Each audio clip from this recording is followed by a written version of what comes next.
Well, we're the last step. I mean, this is the last place that a death doesn't fall between the cracks. You know, patrol does the investigation. When they originally arrive, they're the ones who determine if it's suspicious or not, or if anything reaches the criteria for actually being a homicide or something suspicious. But if it comes to us and it's fallen through that crack of the first initial investigation, it's our job when we interview the families, when the doctor does the autopsy. That's when really it's all said and done, and we put that final stamp on the verdict of death, and we make the final, I mean, it's kind of our obligation for the family to give them some sort of closure, why they died, any answers. It's really hard when Doc comes up with an undetermined. I mean, to tell the family that we don't have a cause of death is like almost the worst thing you can do.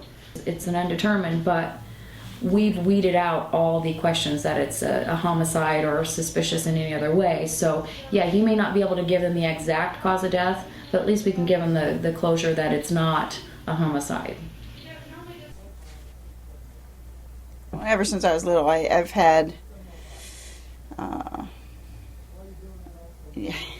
don't know how to say it really. I've had a lot of experience with death in my family, and starting at age 5, and always had a desire to help people that are in the same position, because I understand what they're going through, especially when you're a kid and you don't realize what's happened until you're older. And I think that I can help in that regard, help people get through their tragedies, be able to at least accept it and learn to live with it. You'll never forget it, but learn to live with it and be able to move on and have a good outcome in your life. Growing up in the situations I did, having people come up and say, I know what you're going through or whatever, when they've never experienced it, it really can have a devastating effect more than a positive. And I really feel that I do know, and I'm able to share that with them and bring them comfort that way. Everybody's like one day away from an on-the-job injury because of the physical nature of this job. So that's my fear, is that they take an investigator position, and I have 2 investigators now. What happens if one gets injured? What happens when the other one's on vacation? So it's okay, we can survive during the daytime, but could you imagine now every other week or every week you're on call? Every call is different.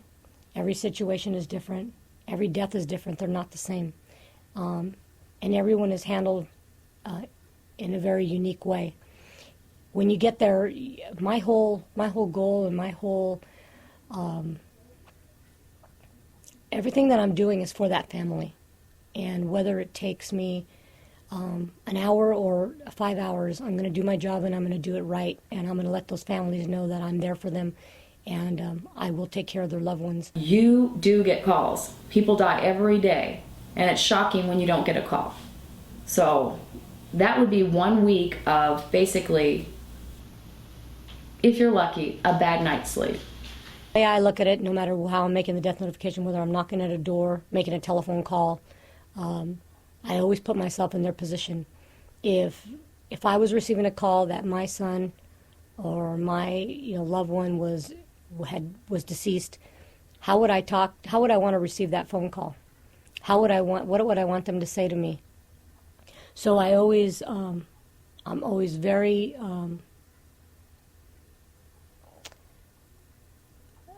it's just, you have to really care, and you have to know, you just put yourself in their place and think about receiving that phone call.